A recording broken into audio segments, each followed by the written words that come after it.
হবে সেই রিলেটেড নেতৃত্বগুলো দিয়ে থাকে। তো সাঁওতালদের এই বিদ্রোহের প্রয়োজনীয়তা কি ছিল সেটা একটু আমাদেরকে বুঝতে হবে। সেটা হচ্ছে সাঁওতালরা ভারতের একটা আদিবাসী সম্প্রদায়, ঠিক আছে। সো তাদের নিজেদের একটা সমাজ ব্যবস্থা ছিল, তারা স্বায়ত্তশাসিত, এবং দেখা গেছে যে তাদের যে সংস্কৃতি, তাদের যে নিজস্ব ভাষা, নিজস্ব একটা প্রথা ছিল, এবং তারা তাদের নিজেদের সংস্কৃতি নিয়ে, ভাষা নিয়ে, প্রথা নিয়ে তারা বেশ সুখে শান্তিতে জীবনযাপন করা, যেটাকে আমরা বলি, সেটা তারা করতেছিল। এখন ঘটনা যেটা হয়, যখন ব্রিটিশ ঔপনিবেশিক শাসনের বিস্তার হয়, অথবা আমরা আরেকটা শব্দ হয়তো শুনে থাকবো যে ভূমি রাজস্ব নীতি, এই যে ঘটনাগুলো ঘটে, এই ঘটনাগুলোর ফলে দেখা যায় যে আদিবাসীদের নিজেদের জমি, তাদের জমি, কিন্তু তাদের যে ভূমির অধিকার, ধরো তোমার একটা বাড়ি, তোমার বাড়ি মানে কি, যেটা পুরোপুরি তোমার বাড়ি, ওখানে তুমি যা খুশি তা করতে পারবা। তো সাঁওতালদেরও, তারা ওখানকার আদিবাসী, তারা ওখানে অনেক আগে থেকে থাকে, ফলে ওখানের যে ভূমিটা, সে ভূমিটার উপর তাদের অধিকার।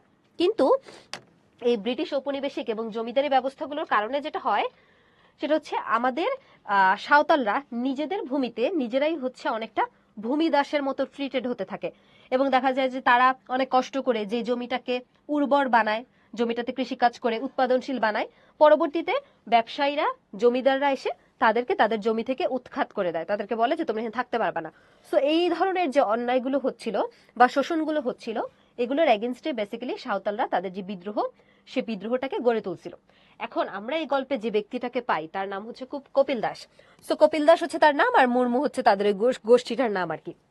সো কপিল দাস যখন ছোট ছিল বা যখন যুবক ছিল, তখন তাদের যে ইতিহাস বা তার যেই ছোটবেলায় নিজেদের অধিকার বা নিজেদের দাবি আদায়ের জন্য তিনি বেশ স্ট্রং ছিলেন, প্রতিবাদ করতেন, তাদের নিজেদের অধিকারগুলো সংরক্ষণ করার জন্য সংগ্রাম করতেন।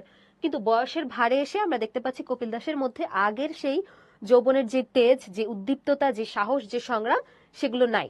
ফলে তিনি এই সময়ে এসে তার অতীতে করে আসা কর্মকাণ্ডগুলোকে স্মরণ করছেন, এবং কিভাবে বর্তমানে মুর্মুদের মধ্যে বা সাঁওতালদের মধ্যে তার ওই অতীতের যেই তেজ আছে, সংগ্রামশীলতা আছে, সেটাকে কিভাবে তিনি আবার ধারণ করতে পারেন বা নিয়ে আসতে পারেন, এই রিলেটেড কথাবার্তা দিয়ে আমাদের এই গল্পটার প্রেক্ষাপটটা রচিত, ঠিক আছে। সো আমরা এই গল্পটা পড়বো, সাঁওতাল বিদ্রোহের কাহিনীটা একটু জানলাম, তার আগে একটু শওকত আলী, আমাদের গল্পের যিনি লেখক, তার সম্পর্কে একটু দেখে নিব। শওকত আলী থেকে তার জন্ম রিলেটেড তথ্যটা একটু খেয়াল করবা। তিনি পশ্চিমবঙ্গের উত্তর দিনাজপুরের রায়গঞ্জে জন্মগ্রহণ করেছেন। পিতামাতার নাম দেখতে পারো, বাট ইউজুয়ালি আমাদের বোর্ড পরীক্ষায় পিতামাতার নাম থেকে প্রশ্ন কম আসে। শিক্ষা জীবনে আমরা দেখতে পাচ্ছি যে তিনি তৎকালীন পূর্ব পাকিস্তান, মানে আমাদের বর্তমান যে বাংলাদেশ, সেটার দিনাজপুরে তিনি চলে এসেছিলেন 1952 সালে, এবং তার ছাত্র জীবনে তিনি রাজনীতিতে যুক্ত হয়ে পড়েছিলেন এবং বেশ কষ্টের মধ্য দিয়ে তার লেখাপড়া চালিয়েছেন। ঢাকা বিশ্ববিদ্যালয়ের বাংলা বিষয় থেকে MA পাশ করেছেন।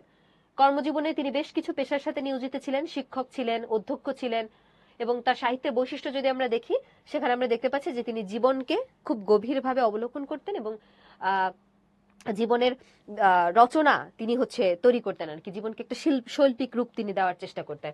অ্যানথ্রোপোলজি বা নৃতত্ত্ব, ইতিহাস, সমাজবিজ্ঞান, এগুলোর বিষয়ে তার একটা আগ্রহ রয়েছে, এটা তার রচনার মধ্যে বহিঃপ্রকাশ ঘটে। যেমন তুমি দেখো, ইতিহাসে যদি তার আগ্রহ না থাকতো, তাহলে কপিল দাস মুর্মুতে কিন্তু তিনি সাঁওতাল বিদ্রোহের ঘটনা নিয়ে একটা গল্প লিখে ফেলতেন না, ঠিক আছে।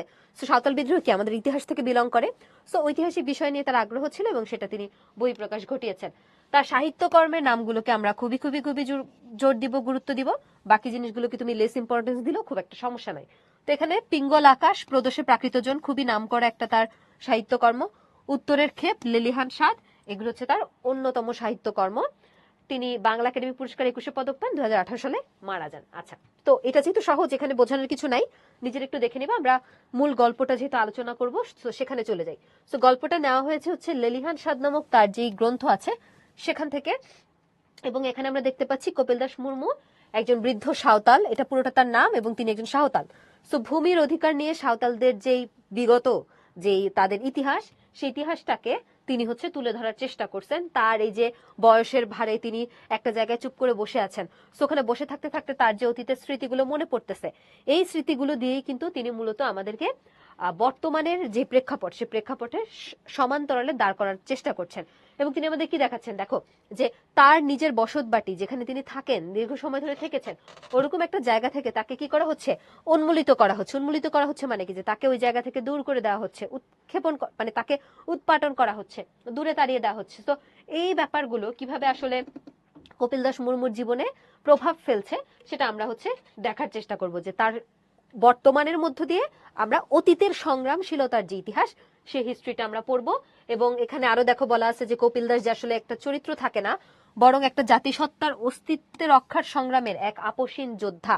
কেন তুমি খেয়াল করো, কপিল দাসকে আমাদের কাছে গল্পে আপাত দৃষ্টিতে মনে হচ্ছে একজন ব্যক্তিই তো, কিন্তু বেসিক্যালি কপিল দাসের মধ্য দিয়ে আমাদেরকে শওকত আলী দেখানোর চেষ্টা করছেন যে সাঁওতাল যে জাতিগোষ্ঠীটা আছে তাদেরকে যে কন্টিনিউয়াসলি সংগ্রাম করে নিজেদের ভূমির অধিকার রক্ষা করতে হয়েছে সেই ব্যাপারটা তিনি আমাদেরকে কি করছেন, তুলে ধরতে চাচ্ছেন। এবং যখনই তাকে কেউ থামিয়ে দিচ্ছে যে তুই বুড়া মানুষ, তুই কিছু করতে পারবি না, তুই বুড়া মানুষ, তোর কিছু মনে থাকে না, তখনই দেখবা যে তিনি সে কথাটাকে আবার রিপিট করতেছেন। মানে তিনি আসলে এই যে কপিল দাসের প্রতি মানুষের যে দৃষ্টিভঙ্গি যে তুমি তো বুড়া মানুষ, তুমি আর কিছু করতে পারবা না, বা তুই তো বুড়া মানুষ, তুই হচ্ছে এটা করতে পারবি না, ওটা করতে পারবি না। সো এই চিন্তাটার মধ্য দিয়ে কপিল দাসের যে বর্তমানের অসহায়ত্ব, সে অসহায়ত্বকেও কিন্তু ফুটিয়ে তোলা হয়েছে। তো আমরা চেষ্টা করি আসো গল্পটা একটু পড়ার, শব্দার্থগুলো একটু দেখে নিবা।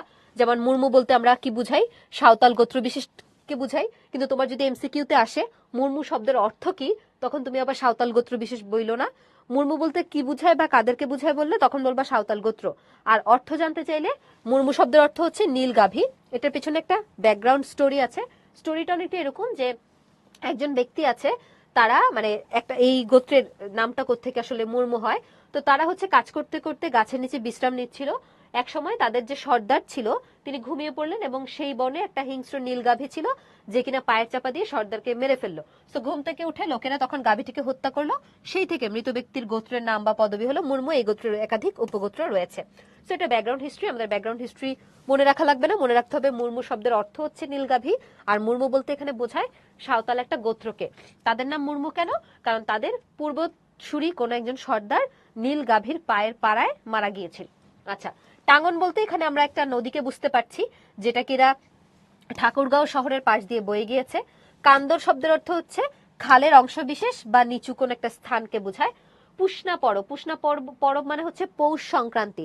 তোমরা দেখবা যে পৌষ মাঘ এই যে মাসগুলো আমাদের পরিবর্তন হয়, তখন কিন্তু আমরা শীত বসন্ত এগুলোর বিভিন্ন উৎসব পালন করে থাকি। তো এখানে পুষ্ণা পরব, পরব মানে হচ্ছে পর্ব, পুষ্ণা মানে পৌষ, মানে পৌষ সংক্রান্তিতে যে পূজা আয়োজন করা হয় সেটাকে বলা হয় হচ্ছে পুষ্ণা পরব।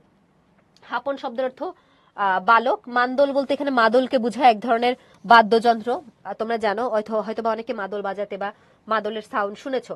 পসরা, পসরা মানে হচ্ছে কোন একটা কিছুকে বিক্রয় করার জন্য যখন ওপেনলি রাখা হয় সেটাকে আমরা বলি পসরা। যেমন ধরো ফলের পসরা, তো তার মানে তুমি একটা ঝুড়ির মধ্যে অনেক ফল নিয়ে বসে আসো এরকম।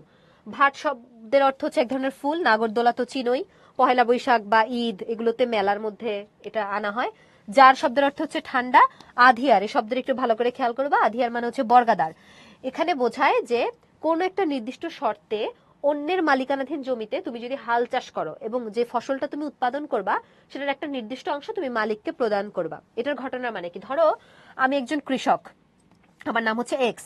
এখন আমার কাছে কোনো জমি নাই কিন্তু আমি কৃষিকাজ করতে পারি। ধরো আমি কি করলাম, ওয়াই এর জমিতে, ওয়াই এর যে ফসল বা ওয়াই এর যে জমি, হ্যাঁ, সো ওয়াই এর জমিতে আমি কি করব, কৃষিকাজ করব।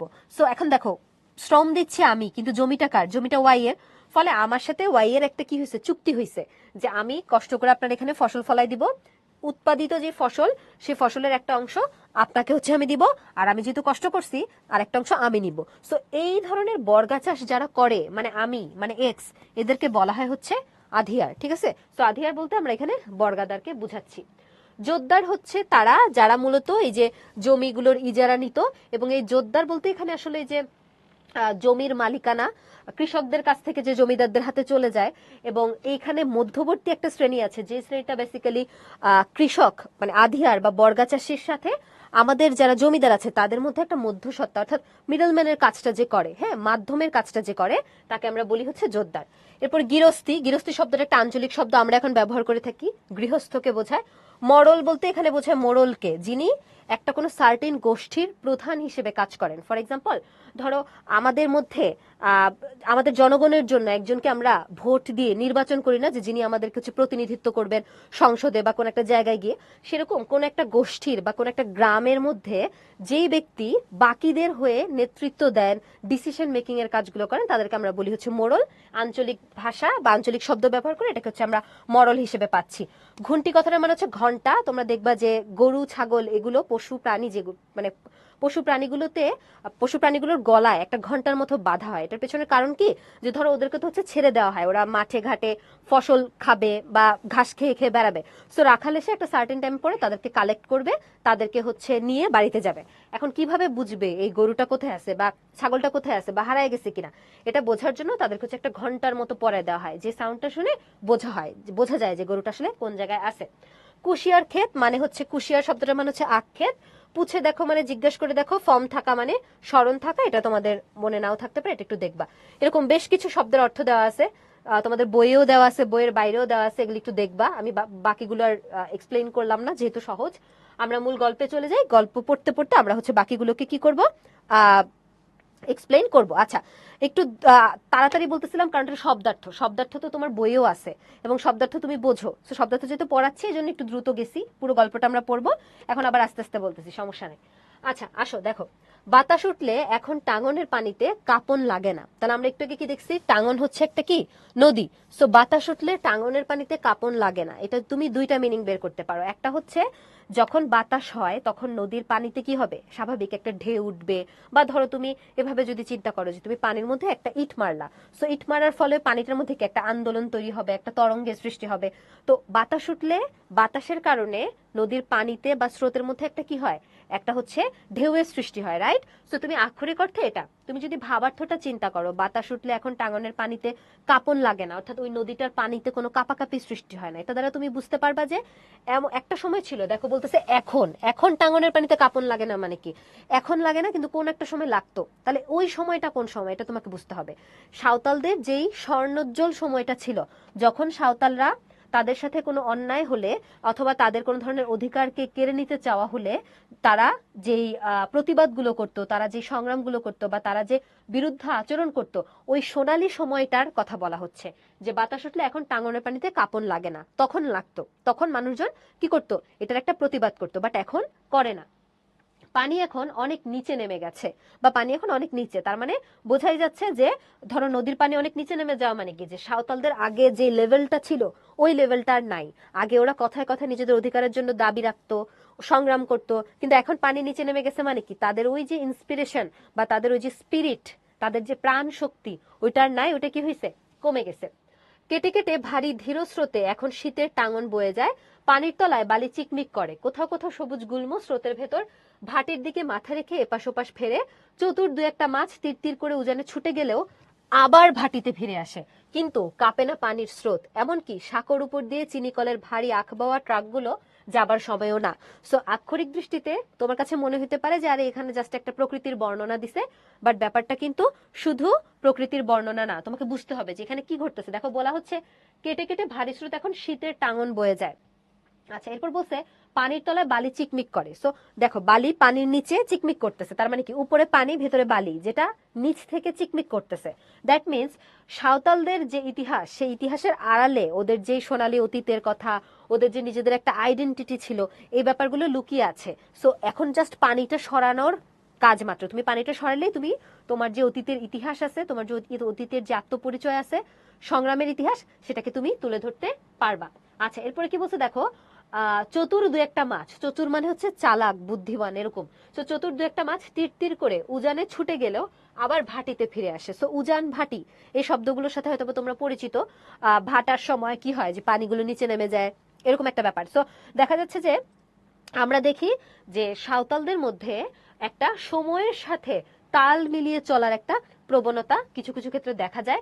কেউ কেউ হয়তোবা তাদের যেই জীবন বা জীবিকা এগুলোর তাগিদে অথবা বেটার একটা লাইফ স্টাইলের আশায় তারা অনেকে হয়তোবা শহরের দিকে চলে যাচ্ছে বা একটু মফস্বলের দিকে মুভ করতেছে, কারণ সাঁওতালরা মূলত তো আদিবাসী, তারা যেখানে থাকতো সেখানে হয়তোবা অনেক সুযোগ সুবিধা পেতো না।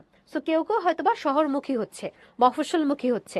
কিন্তু একটা সার্টেন টাইমের পরে তাদের যে নারীর টান, এই নারী আবার ফিমেইল না, হ্যাঁ, ভেতরের টান, অন্তরের টান, সে অন্তরের টানে আবার কি হয়, তারা চলে আসে। এরকম একটা জিনিস এখানে বোঝানোর চেষ্টা করা হচ্ছে। দেখো এরপর বলা হচ্ছে এমনকি সাঁকো, সাঁকো মানে কি অনেকটা ব্রিজের মতো, নদীর উপরে যেই জিনিসটা দিলে তুমি ওটা দিয়ে পার হবা আর কি। নদীর উপরে সাঁকো থাকলে তুমি সাঁকো দিয়ে ইজিলি পার হলে তোমার নদী পানি বা নদীতে ডুবে যাওয়া, নৌকা, এগুলোর কাজ নাই। আচ্ছা, তো এমনকি সাঁকোর উপর দিয়ে চিনি কলের ভারী আখবোয়া ট্রাকগুলো যাবার সময়ও না। অর্থাৎ যত কিছু হয়ে যাক না কেন, সাঁওতালরা এখন কোনো ধরনের তাদের যে প্রতিবাদী স্পিরিট, প্রতিবাদী মনোভাব, সংগ্রামী মনোভাব, এগুলো আর দেখায় না। তোমার উপর দিয়ে অনেক বড় ঝড়ঝাপটা হয়ে যাচ্ছে, ভারী ভারী ট্রাক চলে যাচ্ছে, তাও সাঁওতালরা কি করতেছে না, কোনো কিছুতে রা করতেছে না। আচ্ছা, এরপরে কি বলছে দেখো, গুম গুম শব্দ করে ওঠে কিন্তু পানির স্রোত তেমনি ধীর তেমনি শান্ত। তার মানে ওই যে ওইটাই, যে সাঁওতালদের আগের যে জৌলুস, সে জৌলুসটা আর নাই। আসমান কান্দর আর দিগন্ত জুড়ে যে শীতের একটা শান্ত ভাব থাকবার কথা, সেই ভাবটা টাঙনের স্রোতে আজকাল সব সময় ধরা থাকে। আর ওই শান্ত নদীর ধারে বসে থাকবার জন্যই কিনা কে জানে কপিল দাস ভারী আরামে রোদের দিকে পিঠ মেলে দিয়ে ঝিমুতে পারে। তার চারদিকে নানা শব্দ, কিন্তু সেসব তার কানে ঢোকে কিনা বোঝা মুশকিল। ধরো কিরকম গা গা চিৎকার করতে করতে চিনি কলের ট্রাকগুলো ছুটছে, ফার্মের ভিতর বিনোদ মিস্ত্রি খান দুই ট্রাক্টর ট্রায়ালের জন্য চালু করে রেখেছে, তার ধক ধক ধক শব্দে একটানা সকাল দুপুর রাত ধরে ক্রমাগত হয়ে চলছে। নদীর ওপারে আবার কোথায় এক রাখাল সারাদিন ধরে একটা বুনো সুর বাঁশিতে বাজিয়ে যাচ্ছে। এসবই তার কানে ঢুকবার কথা, কিন্তু কপিল দাস চুপচাপ মাথাটা ডাইনে বায়ে অল্প স্বল্প দুলছে, আর সে বসে রয়েছে তো বসেই রয়েছে। তার মানে আমরা প্রথম যেই প্যারাটা পাইছি, সেখানে আমরা মূলত দেখতে পাচ্ছি যে আমাদের যেই সাঁওতালদের ঘটনা আমরা এখানে দেখতে পাচ্ছি, এই সাঁওতালরা কিন্তু তাদের আগের জৌলুস হারিয়েছে, তাদের আগের যে সংগ্রাম ছিল সেই সংগ্রামশীলতাকে হারিয়েছে, এবং তাদেরই একজন এক্সাম্পল হচ্ছে আমাদের কপিল দাস, যে কিনা এখনো অনেক শান্ত আগের মতো, আর যে তার যে স্পিরিট, তার যে প্রতিবাদী মনোভাব, সেই মনোভাবটা নাই। এখন তাদের মধ্যে একটা হেরে যাওয়া একটা মনোভাব তাদের মধ্যে বিলং করতেছে, ফলে তারা চুপচাপ আছে এবং তারা কোনো ধরনের কোনো কিছুতেই কোনো প্রতিক্রিয়া করে না। ট্রাক্টর বাজছে, মানে ধরো অনেক সাউন্ড হচ্ছে, কিন্তু সেটা তো তার কোনো ধরনের প্রতিক্রিয়া নাই। সো একজন নীরব দর্শকের মতো নির্লিপ্তভাবে আমাদের কপিল দাস চুপচাপ বসে থাকে।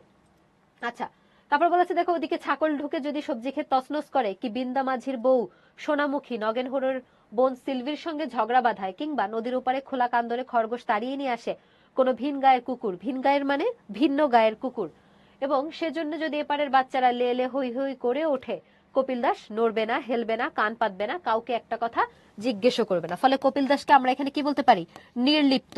অর্থাৎ কপিল দাসের কিছুতেই কিছু এসে যায় না। আবারও বলতেছি, এখানে কপিল দাস কিন্তু একজন ব্যক্তি কপিল দাস নন, তিনি একটা পুরো জাতির পরিচয় দিচ্ছেন। কোন জাতি, কাদেরকে বোঝাচ্ছে, সাঁওতালদেরকে, যে গোষ্ঠীটা এখন এমন হয়ে গেছে যে তাদের আগের যে স্পিরিট, যে জৌলুস, সেটাকে তারা হারিয়ে ফেলেছে।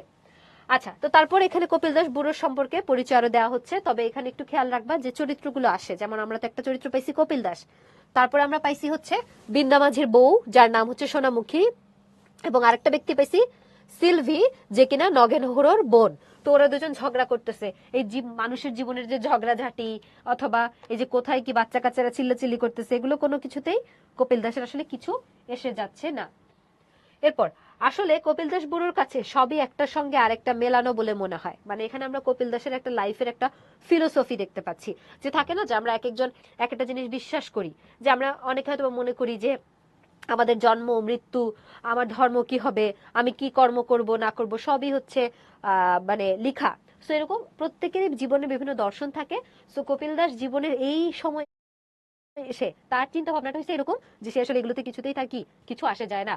তার মনে হয় এরকমই হয়ে আসছে দুনিয়ায়, ঝগড়া বলো, ঝাঁটি বলো, জন্ম বলো, মরণ বলো, সবই একটা সঙ্গে আরেকটা মেলানো। রাগ, ক্ষোভ, হাসি খুশি মনের ভাব, সামনে প্রকাণ্ড কান্দর, কি কান্দরের ওপরকার আসমান, তার নিচে টাঙনের স্রোত, সবকিছু যা দেখতে পাওয়া যাচ্ছে, যা শোনা যাচ্ছে, সবই একটা সঙ্গে আরেকটা মেলানো। তার মানে তার মধ্যে তার যে অভিজ্ঞতাটা আছে, তার এত বছরের জীবনে, আমরা বুঝতেই পারছি যে কপিল দাস এখন বয়স হয়ে গেছে, সে এখন বুড়ো হয়ে গেছে। সো এই বুড়ো বয়সে যখন তিনি পদার্পণ করলেন, তার অতীত জীবনে একটা অভিজ্ঞতা আছে। সো অভিজ্ঞতাগুলোর কারণে দেখা যাচ্ছে যে দুনিয়াতে অনেক ডিফারেন্ট ডিফারেন্ট ঘটনা ঘটতেছে, কিন্তু কোনো কিছুতেই তার কি কোনো কিছু এসে যাচ্ছে না। তার কাছে মনে হচ্ছে এগুলো এমনই হয়েছিল, দীর্ঘদিন ধরে এগুলো এমনই হচ্ছে, এবং একটা একটা সাথে কানেক্টেড, এখানে তার কোনো কিছু করার নাই, এবং কন্টিনিউয়াসলি এমনই হয়ে যাবে। অর্থাৎ এখানেও আমরা আসলে কপিল দাসের একটা ওই যে অসহায়ত্ব বা হেরে যাওয়ার মনোভাব, কোনো কিছু করতে না চাওয়া, নির্লিপ্ত থাকা, নির্বিকার থাকা, যে তোমাকে আমি মারি কাটি, তোমার কিছু আসে যায় না। সো এই নির্লিপ্ততা বা নির্বিকারত্বকে ফুটিয়ে তোলার চেষ্টা করা হয়েছে। সো তোমাদের জীবনে কিন্তু এরকম কপিল দাস হলে হবে না, যে তোমাকে কেউ একটা কিছু বলে গেল, তোমার আশেপাশে দুনিয়া উল্টায় যেতেছে, তুমি নির্বিকার হয়ে বসে থাকবা, নির্লিপ্ত হয়ে বসে থাকবা, এমনটা করা যাবে না। বিশেষ করে তোমরা যারা সামনে এইচএসসি পরীক্ষা দিবা, সো একটু সাবধান হয়েও, হ্যাঁ এখনো টাইম আছে, যথেষ্ট টাইম। সো কে হবে তোমাদের এডুকেশন মিনিস্টার, এগুলো নিয়ে তো অনেক চর্চা চর্চিত হচ্ছে। সো তোমরা এগুলো নিয়ে হয়তো অনেকে ভয় আসো, বাট তুমি যদি অনেস্ট থাকো, ঠিকঠাক মতো পড়াশোনা করো, সো হোয়াট এভার হ্যাপেন্স, যাই হোক না কেন, তোমার তো ভয়ের কিছু নাই। সো এরকম নির্লিপ্ত নির্বিকার হয়ে, হ্যাঁ যা হয় হবে, পরীক্ষার আগের দিন দেখা যাবে, পরীক্ষা রুটিন দিলে দেখা যাবে, এই চিন্তা ভাবনা থেকে বের হয়ে এসে কপিল দাস থেকে ভালো কিছু হও। হ্যাঁ, কপিল দাসের মতো হয়েও না, মানে বড় হয়ে যাও আর কি। আচ্ছা সাদ, এটার রিজন হচ্ছে, মানে তোমার প্রশ্নের উত্তর হচ্ছে না, যেহেতু বয়স হয়েছে, সো বয়স্ক হয়ে যাওয়ার কারণে তার মধ্যে পরিবর্তনটা আসছে আক্ষরিক দৃষ্টিতে। আর তুমি যদি রূপক অর্থে চিন্তা করো তাহলে থাকে না যে একটা জাতিগোষ্ঠীর মধ্যে পরিবর্তন থাকে, যে তারা আগে অনেক সংগ্রামী ছিল, এখন তাদের মধ্যে ওই জৌলুসটা হারায় গেছে, তারা হয়তো বা চাটুকার বা অন্যান্য মানে হেরে যাওয়া একটা মনোভাব চলে আসছে, এরকম হয় না? যেমন ধরো আমাদের ক্রিকেট টিমের কথা তুমি চিন্তা করো, কখনো আমাদের ক্রিকেট টিমের একটা গোল্ডেন পিরিয়ড ছিল, কখনো তারা খুব খারাপ অবস্থায় ছিল, সেরকম একটা জাতিরও এরকম ভালো সময় খারাপ সময় আসতে পারে আর কি। ঠিক আছে?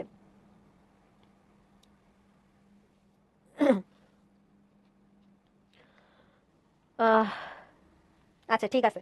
তো কপিল দাস সেন আর কি এটাই বলার উদ্দেশ্য ছিল। ওকে, তো এরপরে দেখা যায় যে আমরা এখানে যদি একটু খেয়াল করি যে তার বর্তমান অবস্থাটা দেখার পরে অতীত যদি একটু দেখি, দেখো অতীতে বলা হচ্ছে যে তখনই পুরনো ঘটনা ছবির পর ছবি সাজিয়ে নিয়ে আসে চোখের সামনে, তার মানে তিনি বর্তমানে বসে তার অতীতকে স্মরণ করতেছেন। সো অতীতে কি কি দেখতে পাচ্ছেন সেটা একটু দেখে আসো।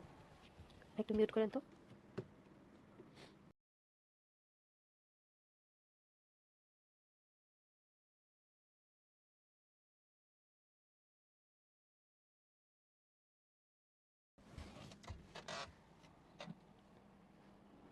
না, এরকম আধ্যাত্মিক লেভেলে চলে যাও না, হ্যাঁ ভাই। তোমাদের জীবনের এইম তো কপিল দাস হওয়া না, তোমাদের জীবনের এইম কি কপিল দাস হওয়া? কপিল দাস হইলে ইন এ গুড সেন্স হও। কিরকম গুড সেন্স? যে কপিল দাস যেরকম লাস্ট মোমেন্টে ওনার আগের রূপটা ফেরত পাইছে, তোমরা এরকম আজকের ক্লাস শেষ হওয়ার পরে আবার ব্যাক টু প্যাভিলিয়ন, তোমাদের আবার আগের রূপে চলে যাও আর কি।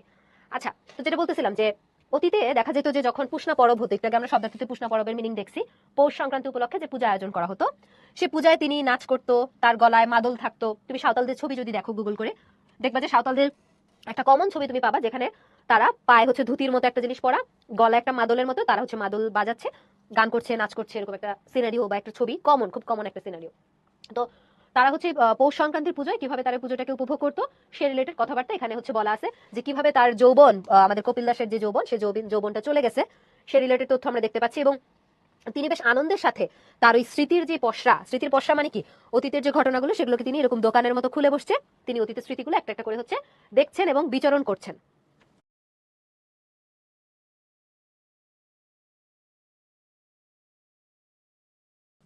আচ্ছা, তো তারপরে এখানে আমরা তার একটা ছোটবেলার একটা ঘটনা দেখতে পাচ্ছি, যে তিনি একবার এর একটা ঘটনা বলতেছে এরকম, যে মহাজনের ধান খামার বাড়ি থেকেই কিষানদের হাতে বিলিয়ে দিয়েছিল, মনে আছে সে কথা? আর ম্যানুয়াল পাদ্রিকে টাঙ্গনের পানিতে ধাক্কা মেরে ফেলে দিয়েছিলি, মনে নাই? তার মানে দেখা গেছে যে ম্যানুয়াল পাদ্রি বলতে এখানে বোঝানো হচ্ছে যে আহ যাদের, যে এই শ্রেণীর মানুষকে বোঝানো হচ্ছে যারা মূলত সাঁওতালদের একজন না, সাঁওতালদের বাহিরের কেউ একজন, যারা হয়তো বা তাদের উপর রুল করতে আসছে, অথবা কোনোভাবে তাদের উপর অত্যাচার করতে আসছে, তাদেরকে দখল করতে আসছে, এরকম শ্রেণীর মানুষগুলোকে কিভাবে তারা প্রতিহত করেছে সেই স্মৃতি। মানে দেখা গেলে বলা হচ্ছে যে মনে আছে সে কথা? আর ম্যানুয়াল পাদ্রিকে টাঙ্গনের পানিতে, টাঙ্গন মানে কি একটা নদী, নদীর পানিতে ধাক্কা মেরে ফেলে দিয়েছিল। তার মানে এই যে প্রতিহত করা, যারাই দখল করতে আসবে, যারাই শোষণ করতে আসবে, তাদেরকে কি করা? প্রতিহত করে থামিয়ে দেওয়া। তাহলে কপিল দাস তার জীবনে এই ঘটনা ঘটাইছে।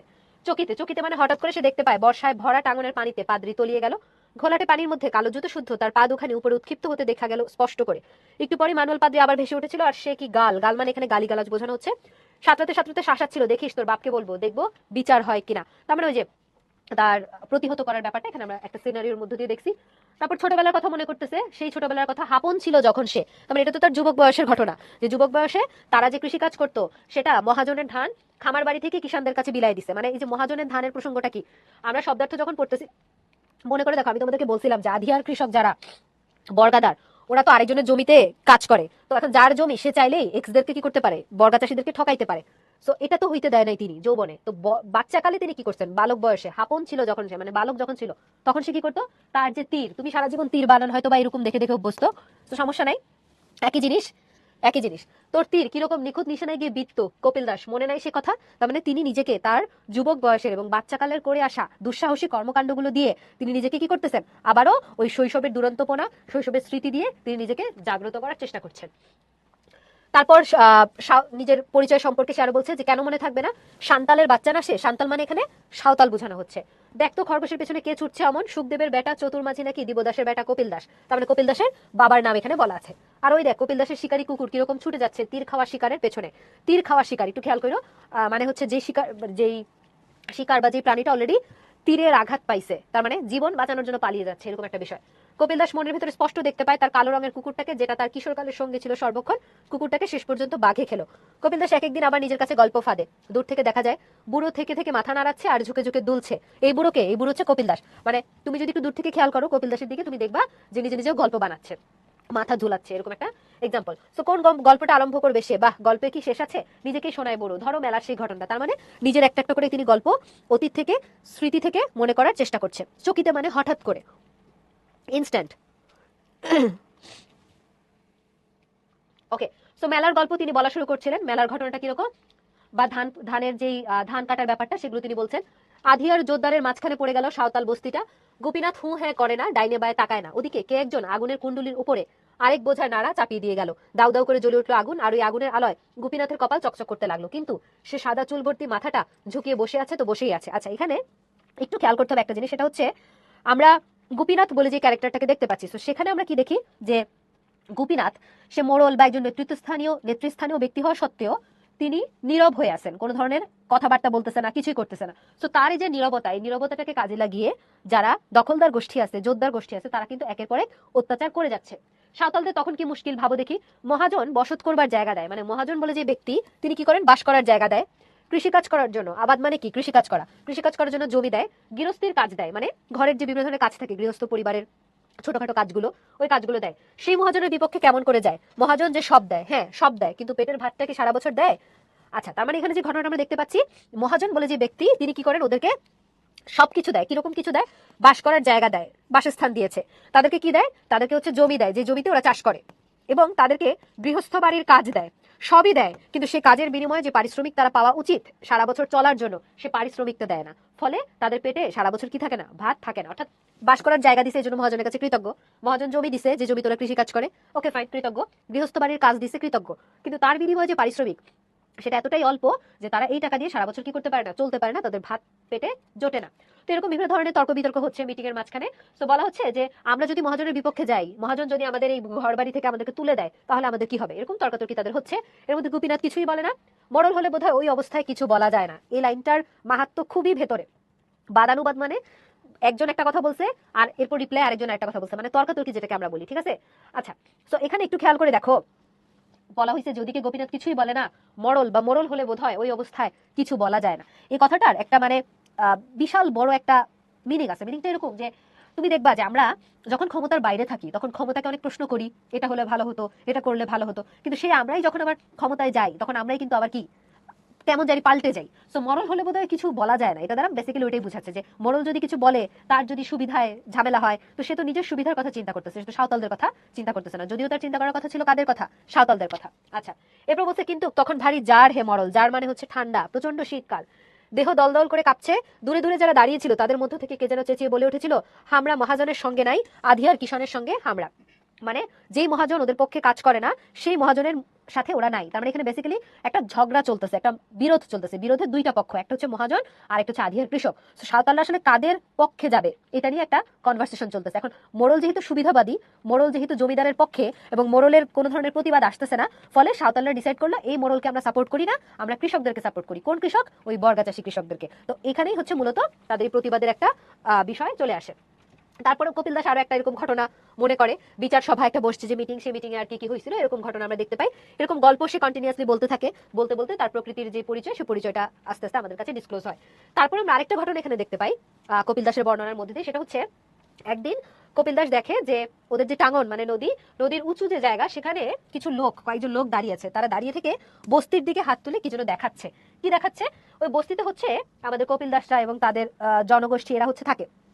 তো কিছু লোক ওই জায়গাটা ভিজিট করতে আসছে। ভিজিট করে তারা ডিসিশন নেবে যে বস্তিতে তারা কি এখন কি করবে, তারা কি এখানে এখন কৃষিকাজ করবে কিনা, জায়গাটা যে উর্বর বানায় ফেলছে, বা এখানে কি করা যায়। দেখবা তুমি প্রায় এরকম ঘটনা দেখবা যে বস্তির মানুষদেরকে হুট করে একদিন রাতারাতি তাদেরকে বস্তিতে আগুন লাগাই দিছে, অথবা তাদেরকে ওখান থেকে বিতাড়িত হইতে বলছে।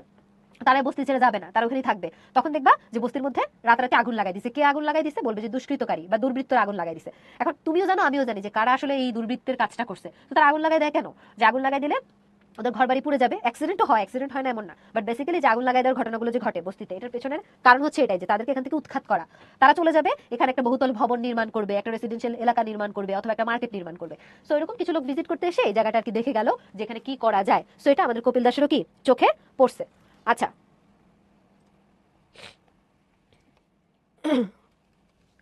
তো এরপর হচ্ছে অনেকক্ষণ ধরে লোকগুলোকে খেয়াল টেয়াল করলো, ম্যানেজার মহাজন এরকম বেশ কিছু। তো তারপর তারা জানতে পারলো যে তারা হচ্ছে এখানে জমি জমা হয়তো বা মাপামাপি করতে আসছে বা জরিপ করতে আসছে, এরকম ঘটনা। কপিল দাস, এরপর কপিল দাসের একটা গল্প আমরা এখানে আবার দেখতে পাই যে গরুর গল্প আছে এখানে। কপিল দাস তখন গরুর পালের ঘরে ফেরা ঘুন্টির আওয়াজ কান পেতে শোনে। ফার্মের গরুগুলোর গলায় নতুন ঘুন্টি বাঁধা হয়েছে নিশ্চয়ই। আজকাল বোধহয় জয়হরির ছোট ছেলেটা ফার্মের গরু চড়ায়। জয়হরির কি যেন হয়েছিল, জয়হরির কথা স্মরণ করতে চেষ্টা করে সে। আর ঠিক ওই সময় কাছে এসে দাঁড়ায় সলিমুদ্দিন। তার মানে আমরা আরেকটা ক্যারেক্টারকে পাচ্ছি, সলিমুদ্দিন। তারপরে ওই যে কপিল দাসের যেহেতু বয়স হয়েছে, তিনি একটা ওই যে একটু আগে যে বললাম যে ডিলিউশনের মধ্যে দিয়ে থাকতো, মানে তিনি এই বর্তমানে আছেন, এই আবার অতীতের স্মৃতিতে ফেরত যাচ্ছেন। তো সলিমুদ্দিন বলে একটা ক্যারেক্টারকে আমরা পাই, গুরুত্বপূর্ণ ক্যারেক্টার, এটা মাথায় রাখতে হবে। এসে ডাকে, বুড়া দাদা বাড়িতে যাবো নাই। বুড়া দাদা বলতে ওর যেহেতু বয়স হয়েছে কপিল দাসের, তাকে দাদা বলে সম্বোধন করছে এবং জিজ্ঞেস করে যে তুমি কি বাড়িতে যাবে না? বাড়িতে যাবো নাই মানে বাড়িতে বা বাসায় যাবে না? তখন কপিল দাস বলে হ্যাঁ জামু। সে জয়হরির কথা স্মরণ করতে না পেরে সলিমুদ্দিনের দিকে মনোযোগ দেয়। ছোড়া কোত্থেকে আসছে সেই কথা জিজ্ঞেস করতে উঠে দাঁড়ায়। ছোড়া মানে সলিমুদ্দিন। আচ্ছা, এরপর সলিমুদ্দিনের পরিচয় আমরা পাচ্ছি যে ও হচ্ছে কুশিয়ার ক্ষেত মানে আখ খেতে কাজ করে। সেখানে আজকে কি কাণ্ড ঘটেছে সেই ঘটনার বর্ণনা আরম্ভ করে এবং ওই আরম্ভের মুখেই সে জানিয়ে দেয়, বুড়া দাদা তোমার বস্তিটা আর এইঠে থাকবে নাই, এই বছর এইঠে ধানের আবাদ হবে। তার মানে কপিল দাসকে জানায় তোমার যে বাড়ি, সে বাড়িটা এখানে আর থাকবে না। এইঠে থাকবে না মানে এখানে থাকবে না, ই বছর মানে এবছর, এইঠে মানে এখানে ধানের আবাদ হবে। ওই যে তোমাদেরকে শুরুতে সাঁওতাল বিদ্রোহের যে ইতিহাস সেটা যখন বলতেছিলাম, যে আমি বলছিলাম একটু মনে করে দেখো যে সাঁওতালরা ধরো তাদেরকে একটা অনুর্বর জায়গায়, খুব একটা কঠিন চাষাবাদ করার উপযুক্ত না এরকম একটা জায়গায় ওদেরকে ধরো বললো যে আপনারা এখানে এখন থেকে থাকেন। তো তুমি থাকলা, থেকে পরিশ্রম করে কায়িক শ্রম দিয়ে দিনের পর দিন কষ্ট করে তুমি ওই জায়গাটাকে কি করলা, চাষবাসের উপযুক্ত করলা, উর্বর করলা। তারপর ওরা এসে তোমাদের কাছ থেকে জমিটা কেড়ে নিল, ওখানে তোমাকে দাস বানায় রেখে দিল। ওরকম একটা ঘটনা সাঁওতাল বিদ্রোহের ওখানে ছিল। সেখানেও তাই ঘটতেছে যে আপনাকে ওকে বলা হচ্ছে যে তোমার এখানে এই বস্তি বা তোমার এই বাড়ি ঘর এগুলো থাকবে না, এবছর থেকে এখানে কি হবে, ধানের চাষ হবে। কথাটা কেন যে বলে ছোড়া বুড়ো ঠিক ধরতে পারে না, কিংবা এমনও হতে পারে যে তার বর্ণনাতেই বোধ হয় প্রসঙ্গটা থাকে না। কপিল দাসের হঠাৎ খেয়াল হয় লোকগুলোকে আর দেখা যাচ্ছে না। কোন লোকগুলো? ওই যে যারা দেখতে আসছে। এখনই না দেখলো মুহূর্তের মধ্যে কোথায় উবে গেল এতগুলো মানুষ, তার মানে হুট করে হাওয়া হয়ে গেছে কোথায়, এটা একটা সন্দেহ। নাকি সে দেখেনি, তার কেবলই মতিভ্রম হতে থাকে। মতিভ্রম মানে হচ্ছে যে আমরা বয়সের কারণে ভুলে যাওয়ার একটা ব্যাপার থাকে, বা আসলে দেখছি বা নাকি দেখি নাই এরকম একটা কনফিউশনের মধ্যে থাকি সেটা। এদিকে এদিকে মানে এদিকে সলিমুদ্দিনের সেই খামার বাড়ির ঘটনাটার বর্ণনা তখনও ফুরোয়নি। আবার কথাটা নতুন করে বলতে হলো সলিমুদ্দিনকে। বলল তোমার বছরটা এবার উঠাই দিবে, এই বছর ট্রাক্টর চলবে, মানে ট্রাক্টর দিয়ে তারা কি করবে ওই জায়গাটায় কৃষিকাজ চালাবে। কপিল দাস এবারও বুঝতে পারলো না, তার নিজের হিসেব মেলে না। ট্রাক্টর জমিতে চলবে তাই চলে এসেছে এতকাল, মানুষের বসতের উপর দিয়ে ট্রাক্টর চলতে যাবে কেন? কেমন কথা? সে অন্ধকারে ডাইনে বায়ে তাকায়, বলে ঠিক শুনেছিস তুই, কহ ঠিক শুনেছিস। মানে সলিমুদ্দিনের কাছে কপিল দাস আবার অ্যাসিওর হতে চায় যে কপিল দাস যে এই কথাটা শুনলো মাত্র, যে তার ঘর বাড়ির উপর ট্রাক্টর চলবে, এটা কেমন কথা? ট্রাক্টর তো জমিতে চলে, কৃষিকাজ যেখানে হয়, তো এটা তো তার ঘর বাড়ি, এটা তো কোনো কৃষি জমি না। তার মানে কি তার কাছ থেকে জোর করে তার বাড়িটা কেড়ে নিবে, তার বস্তি কেড়ে নিবে, নিয়ে সেখানে জোরপূর্বক কৃষিকাজ করবে? এটা শুনে আমাদের কপিল দাস খুবই অবাক হয় এবং সলিমুদ্দিনের কাছ থেকে আবার শিওর হতে যায় যে সলিমুদ্দিন আসলে ঠিকঠাক শুনেছে কিনা, নাকি তার কোনো ভুল হচ্ছে। সলিমুদ্দিন এবার বিরক্ত হয়ে বলে, মোর কথা বিশ্বাস না হয় আর কাহাকে পুছে দেখ, মানে অন্য কাউকে জিজ্ঞেস করে দেখেন। মুই এবার যাও মানে আমি এবার যাই, তুই বুড়া মানুষ, তোর কিছু ফর্ম থাকে না, মানে তোমার কিছু স্মরণ থাকে না, এটা বলে আমাদের যেই সলিমুদ্দিন সে হচ্ছে চলে যায়। তো রাস্তায় দাঁড়িয়ে দাঁড়িয়ে কপিল দাস হচ্ছে মাথা নাড়াচ্ছে, নিজেকে শোনায় না কেন পালাবো, তার পা আপনা থেকে বাড়ির পথ ধরে, অর্থাৎ এটা যেহেতু তার বাড়ি, তার এলাকা, তার বস্তি, সে কেন এখান থেকে হচ্ছে পালিয়ে যাবে? তো তার তো পালানোর কোনো ঘটনা এখানে নাই। ফলে সে কি করে, ওই যে একটু অ্যাবসেন্ট মাইন্ডেড হয়ে গিয়ে চিন্তা করতে থাকে। তারপর আপন থেকে বাড়ির পথ ধরে, কোথায় পালাবে সে? একসময় আবার হাসি পায় বুড়োর, পালাবার কথাটা এলো থেকে, তুই বুড়া মানুষে মরল, নিজেকে শুনিয়ে শুনে তখন সে বলে তোর কিছু ফর্ম থাকে না, মানে তোমার কিছু মনে থাকে না, তুমি ভুলে যাও। আর ওই সময় ট্রাক্টরের আওয়াজটা তার কানে এসে ধাক্কা মারে। কি কারণে যে হঠাৎ ধক ধক শব্দ করে জেগে উঠলো ঘুমন্ত ট্রাক্টরটা, আন্দাজ করা মুশকিল। তার মানে এই যে তার এরকম কল্পনার সময় বা চিন্তা করার সময় ট্রাক্টরের সাউন্ডটা শওকত আলী কেন দিছে, বুঝাইতে চেষ্টা করতেছে যে তার বাস্তবতা এবং তার কল্পনার মধ্যে একটা পার্থক্য আছে। এবং ট্রাক্টরটা সাউন্ড শোনা মানে হচ্ছে যে আসলে এরকম একটা ঘটনা ঘটতে চলেছে, আসলে এই যে এই দিনটা যে বেশি দূরে না, এটা বোঝানোর জন্য আবার হচ্ছে এই ট্রাক্টরের সাউন্ডটা এখানে আনা হলো। ট্রাক্টরটা সে চোখের সামনে দেখতে পায় যেন বিশাল বিশাল দুটো চাকা ঘুরতে ঘুরতে মাঠের বুকের উপর দিয়ে চলেছে, পেছনে ধারালো চাকতিগুলো মাটি ফালাফালা করে দিচ্ছে, গন্ধ বেরোচ্ছে কাটামাটির ভেতর থেকে।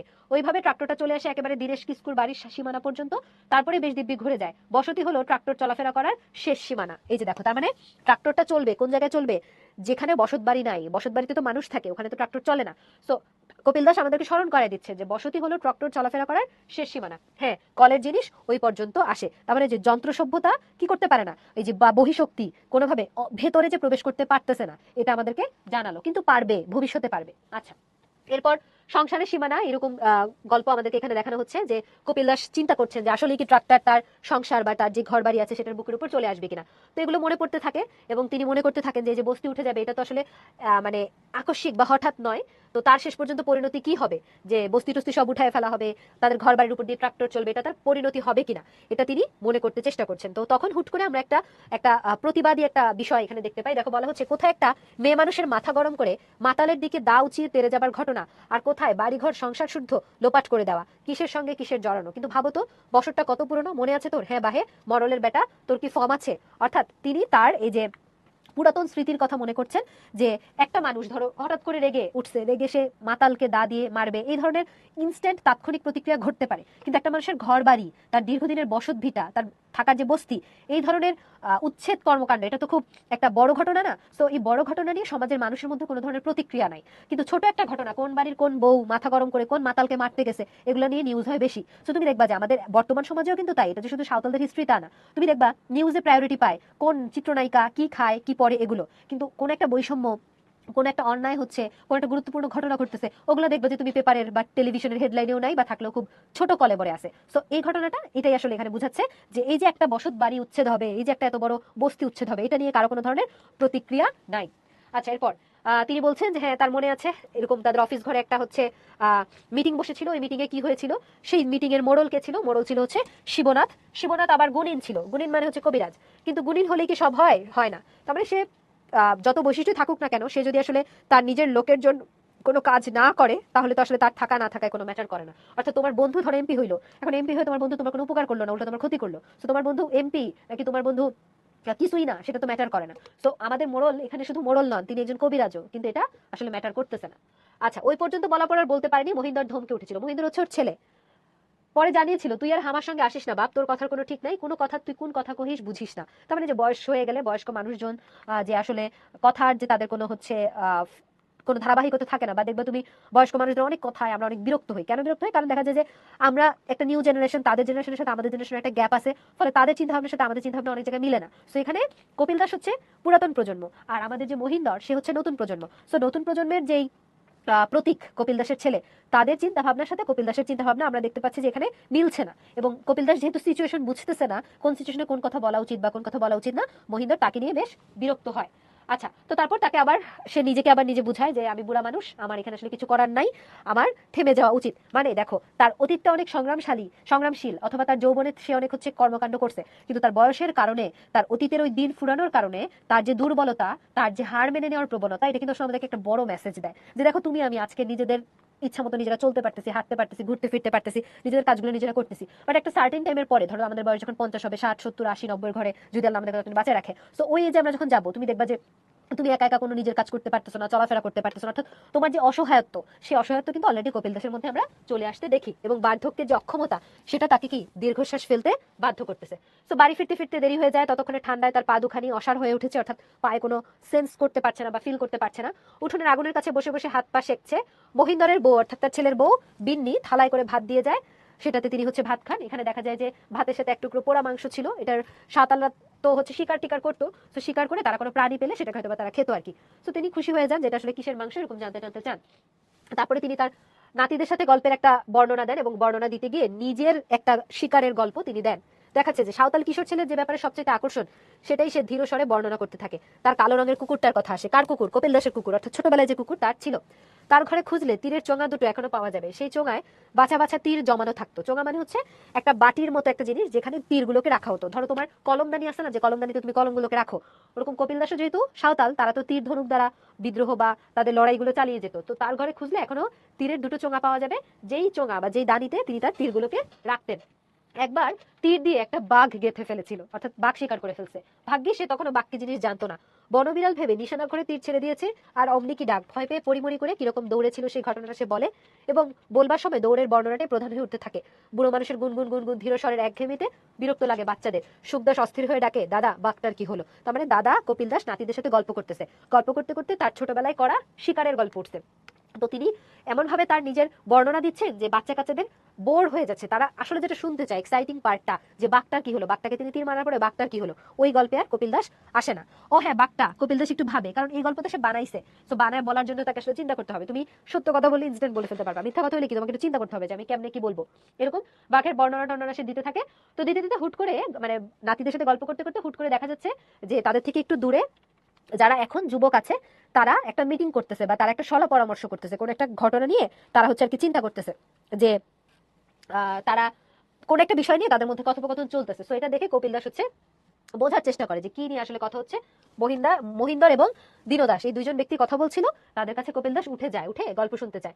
তখন মহিন্দর বিরক্ত হয়, বলে যে তুই যা বাবা, বুড়া মানুষ, তুই এসবের কি বুঝিস, মানে তুমি বয়স্ক মানুষ, তোমার এখানে এসে কোনো কাজ নাই। কপিল দাস এবার দমে যায় মানে আরো বেশি অসহায় ফিল করে, এবং সে মনে করে যে নিজের জন্ম দেওয়া ছেলে যদি এই ধরনের কথা বলে তাহলে তার আসলে আর কি করার আছে, তো সে কিছু করতে পারবে না।